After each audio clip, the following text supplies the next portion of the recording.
Hoje é a última mensagem da série Diagnóstico da Igreja. E eu leio para você agora 1 Coríntios capítulo 16. Vamos só lembrar, queridos, que no capítulo 16 nós temos falado um pouquinho sobre mordomia, isso é, a boa administração. Já vimos no primeiro sermão a mordomia das oportunidades, quando eu falei aqui um pouquinho com vocês sobre a importância do planejamento. Nós falamos sobre planejar, priorizar e confiar na providência de Deus.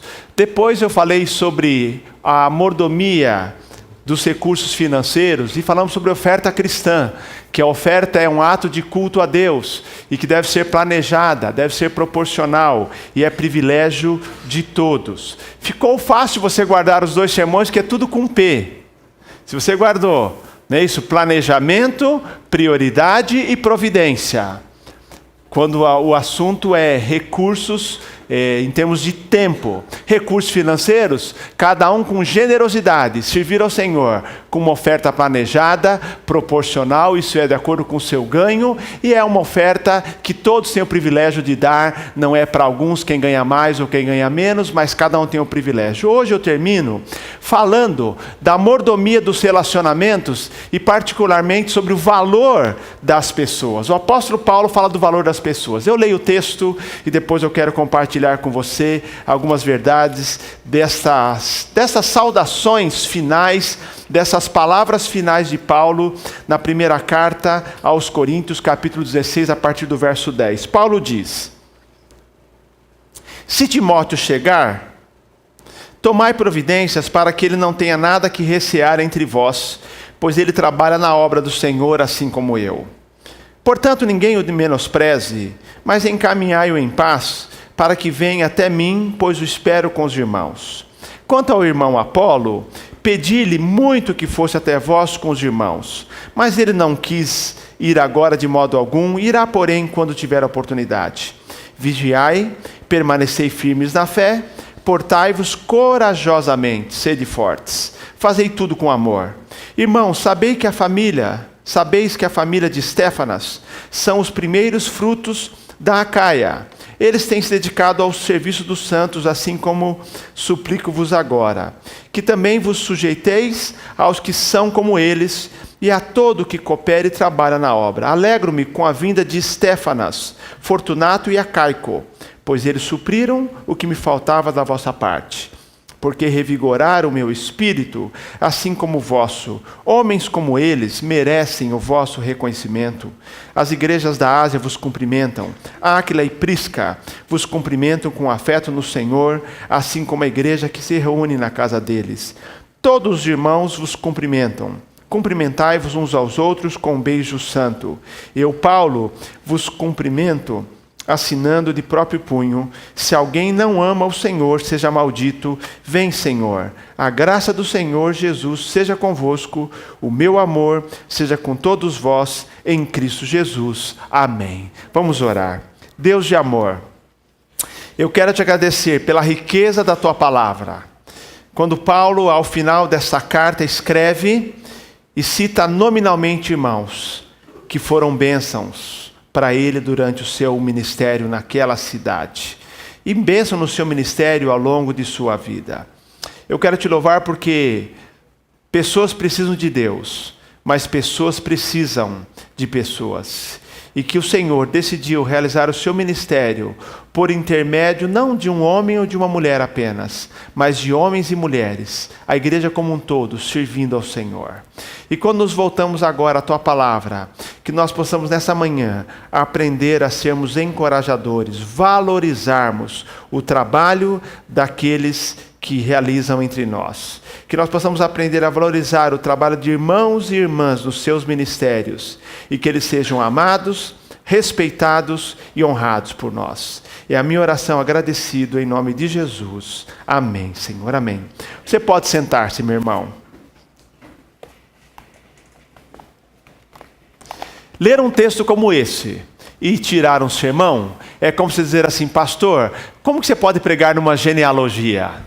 Na verdade, Os nomes são colocados na Bíblia, e nenhuma parte da Bíblia lá está por acaso, sequer uma genealogia, que é uma lista de nomes, tem lições para nós. Mas particularmente aqui, está para nós muito evidente quais são as lições que Paulo nos dá sobre essa mordomia dos relacionamentos. No final de suas cartas, de muitas de suas cartas, Paulo tem o costume de citar uma lista de pessoas que tinham feito parte ou faziam parte da sua vida e do seu ministério.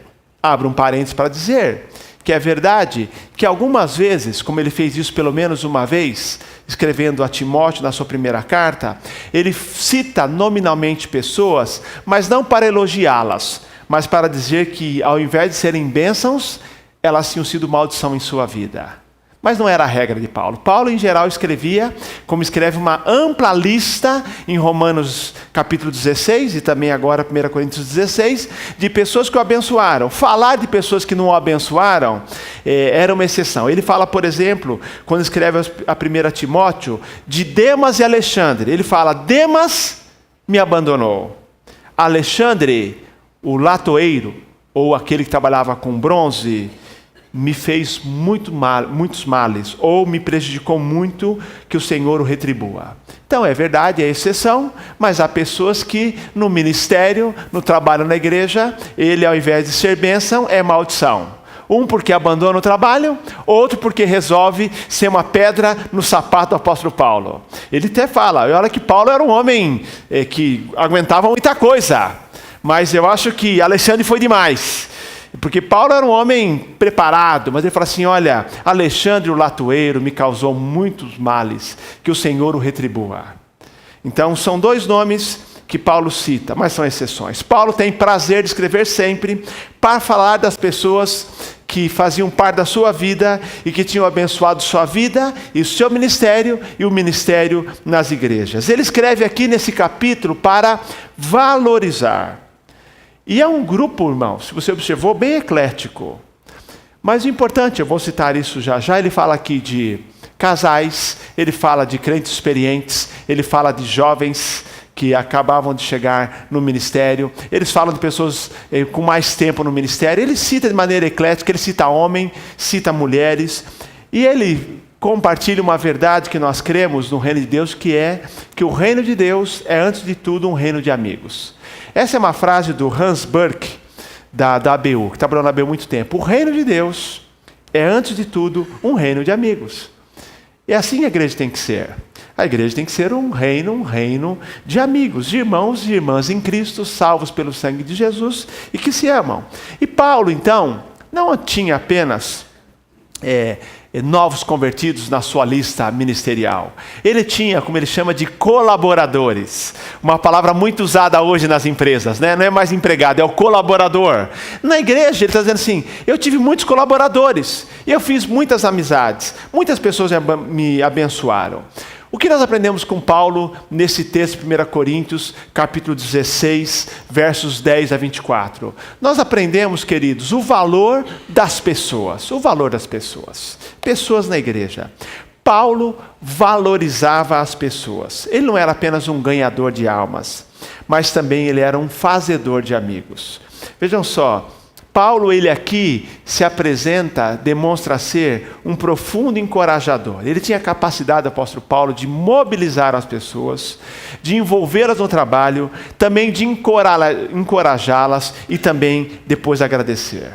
Muitas igrejas pensam que o mais importante são os recursos físicos e recursos financeiros. Mas eu costumo dizer que mais importante do que um prédio, do que uma instalação, mais importante do que um grande orçamento, são pessoas mobilizadas para o trabalho.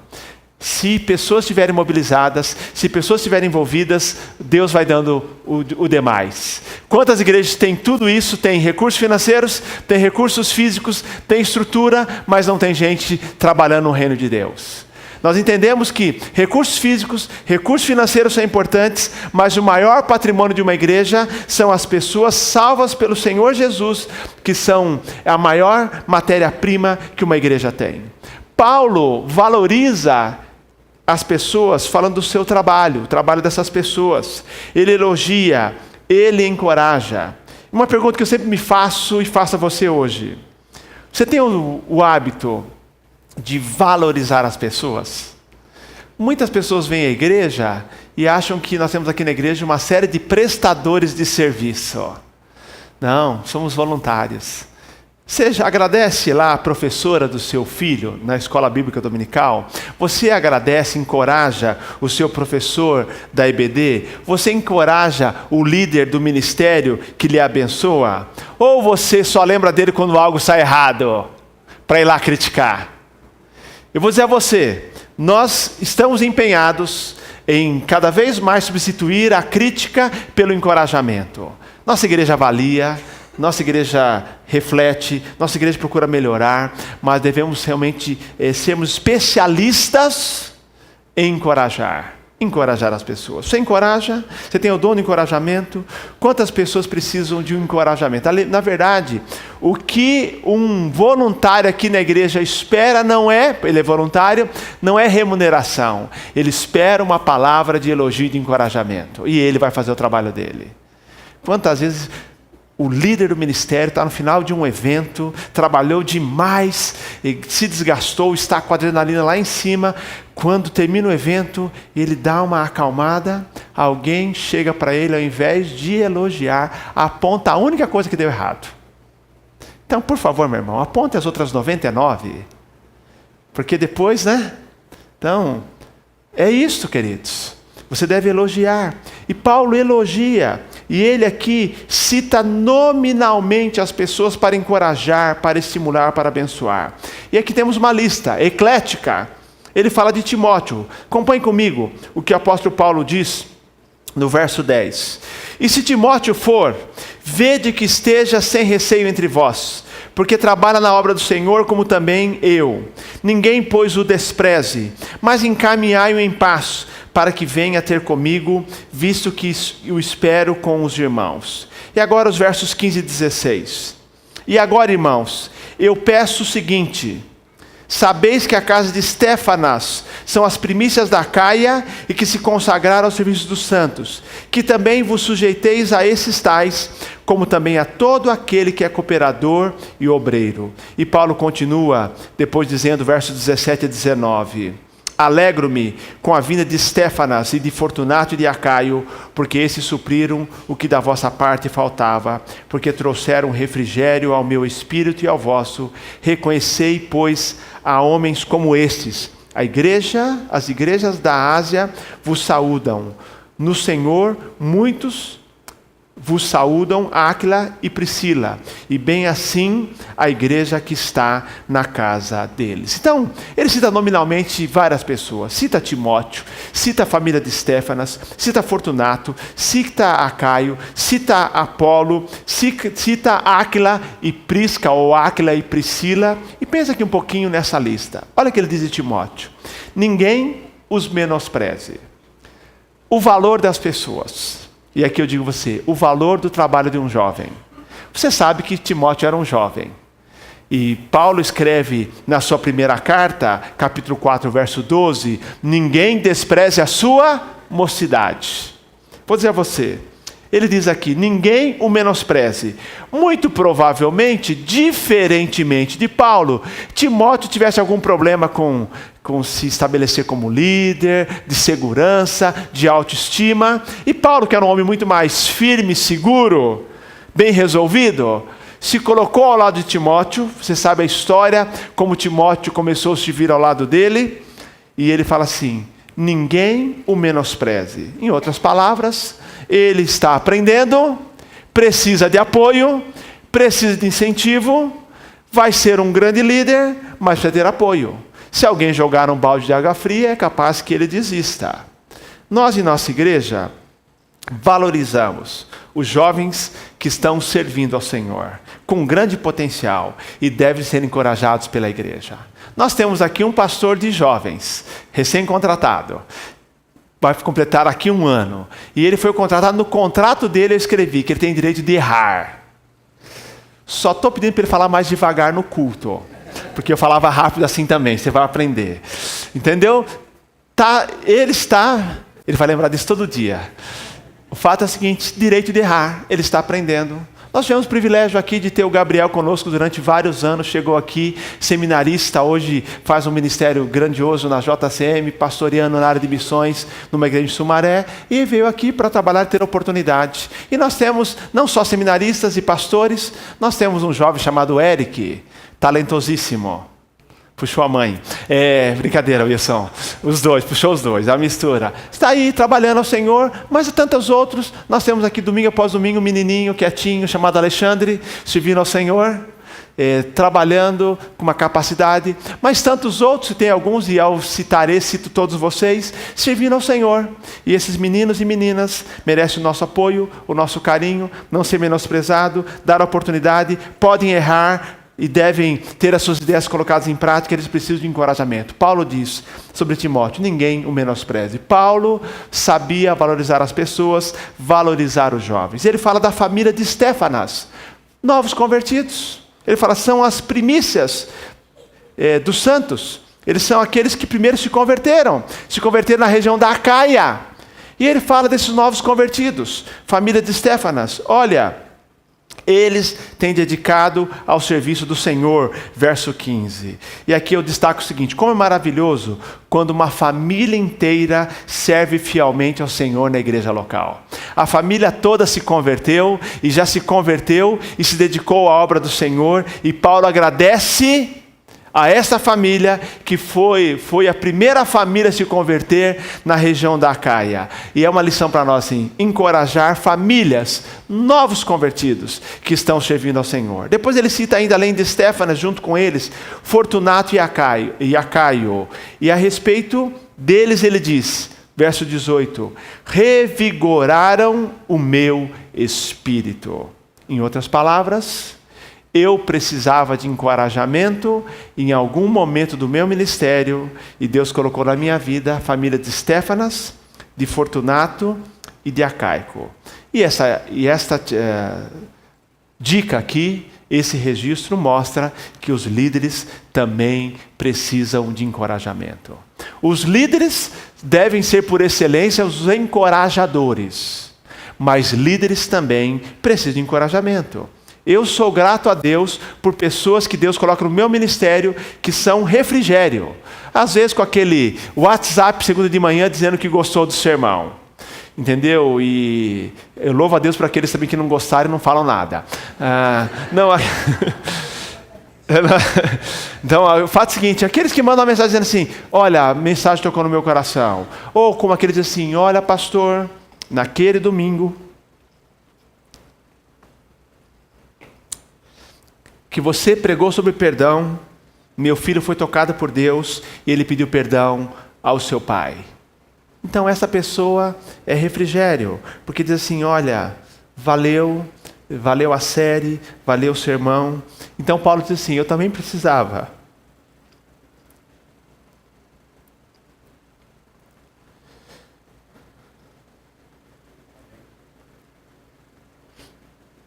De encorajamento.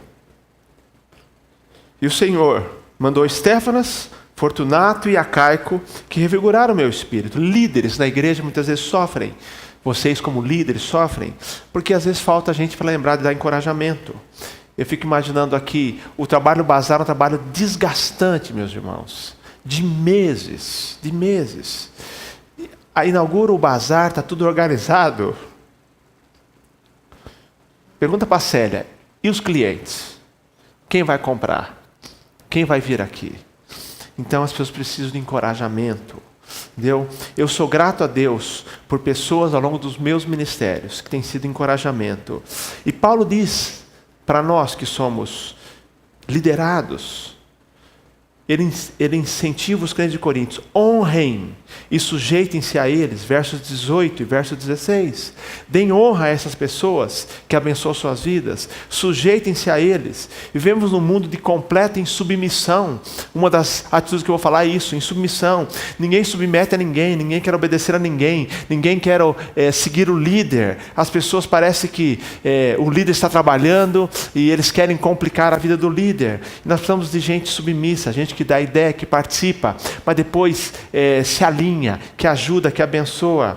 Quem trabalha na obra do Senhor, em qualquer área, deve ser honrado e respeitado.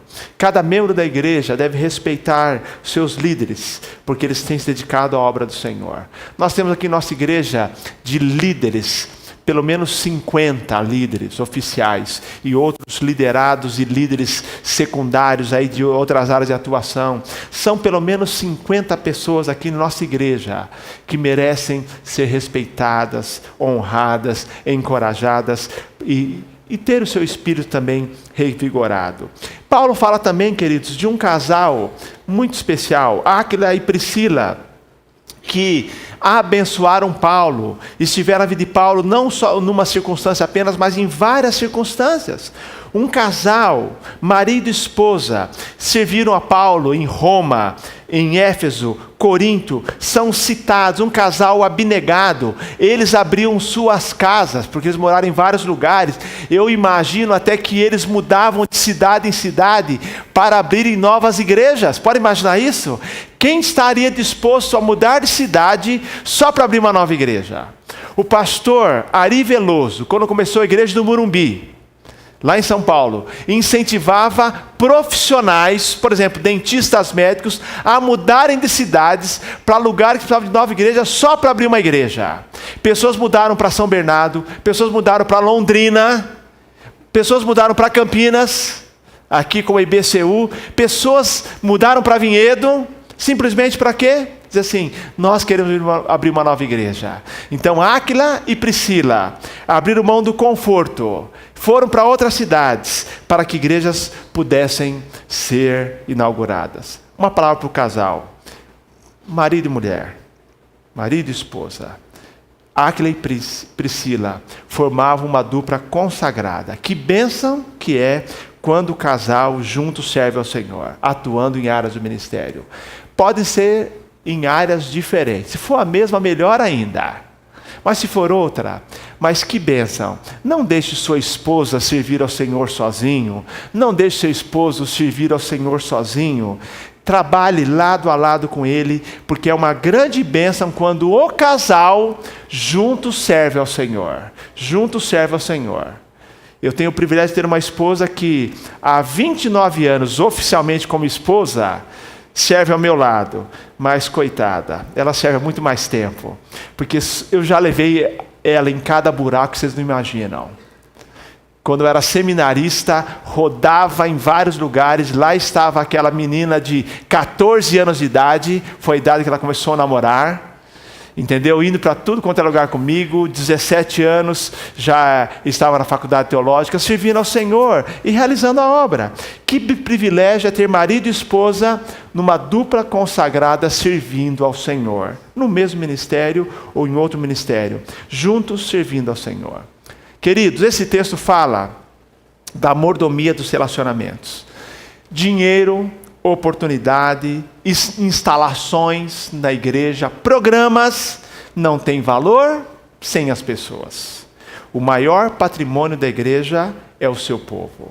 Nós temos que lembrar o tempo todo que isso aqui são 4 paredes, mas igreja somos nós. Nós continuamos a ser igreja, mesmo sem essas 4 paredes. Imagine, por exemplo, se nós vivêssemos na Califórnia, que está pegando fogo na Califórnia, numa região de Paradise, e que a nossa igreja fosse lá e ela pegasse fogo, e as pessoas todas sobrevivessem, a igreja continuaria a existir, porque foi embora o templo, mas as pessoas continuam.